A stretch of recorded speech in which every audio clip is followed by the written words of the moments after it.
যেখানে কেউ একবার গেলে আর ফিরে আসে না।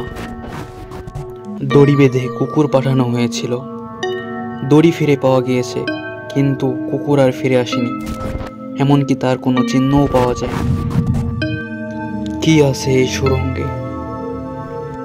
কি কাজেই বা ব্যবহৃত হতো এই সুড়ঙ্গ পথ? কারাই বা বানিয়েছিল এই সুড়ঙ্গ? হারিয়ে যাওয়া মানুষ বা প্রাণীগুলো কোথায়? কি অবস্থা তাদের?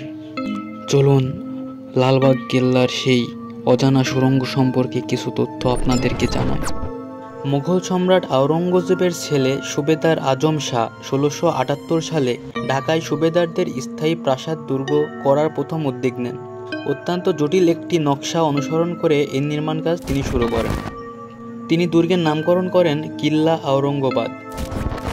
কিন্তু পরের বছর সম্রাট আওরঙ্গজেব তাকে দিল্লিতে ফেরত পাঠান, যে কারণে নির্মাণ কাজ অসম্পূর্ণ থেকে যায়।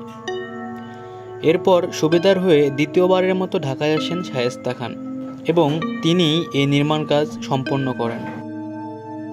লালবাগ কেল্লার নিচে রয়েছে অনেকগুলো সুড়ঙ্গ।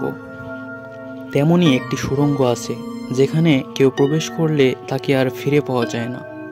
এ পর্যন্ত কেউ কখনো এই সুড়ঙ্গ খনন করেনি, তাই এর আসল রহস্য রয়েছে অজানাই। স্থাপত্যবিদদের মতে এ পথটি 18 কিলোমিটার দূরে টঙ্গী নদীর তীরে যুক্ত। আবার কেউ মনে করেন এটি একটি জলাধারের মুখ, এর ভেতরে একটি বড় চৌবাচ্চা আছে। মুঘলদের পতনের পর লালবাগ দুর্গ যখন সর্বসাধারণের জন্য উন্মুক্ত হয়ে যায়, তখন ঢাকাবাসী সব আকর্ষণের কেন্দ্রবিন্দুতে পরিণত হয় এই সুড়ঙ্গ।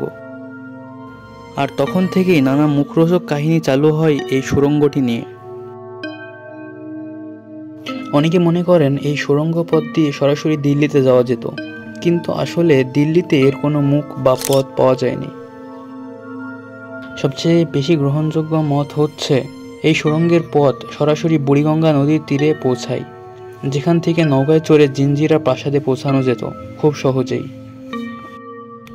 আবার অনেকেই মনে করেন তখনকার সুবেদাররা পালানোর গোপন পথ হিসেবে ব্যবহার করত এই সুড়ঙ্গটি। তবে এখানকার কোনো ঘটনারই বাস্তবের কোনো প্রমাণ পাওয়া যায়নি, শুধু কল্পনা করা হয় মাত্র। আপনার কাছে কোন মতামতটি সবথেকে গ্রহণযোগ্য মনে হয়েছে তা কমেন্ট করে অবশ্যই জানাবেন। ভিডিওটি ভালো লাগলে অবশ্যই একটি লাইক দিবেন। আর বাংলাদেশের বিভিন্ন রহস্যমূলক জায়গা সম্পর্কে জানতে আপনারা অবশ্যই চ্যানেলটি সাবস্ক্রাইব করবেন এবং পরবর্তীতে কোন জিনিসের ব্যাখ্যা আপনারা জানতে চান সেটাও আপনারা কমেন্টে জানাতে পারেন।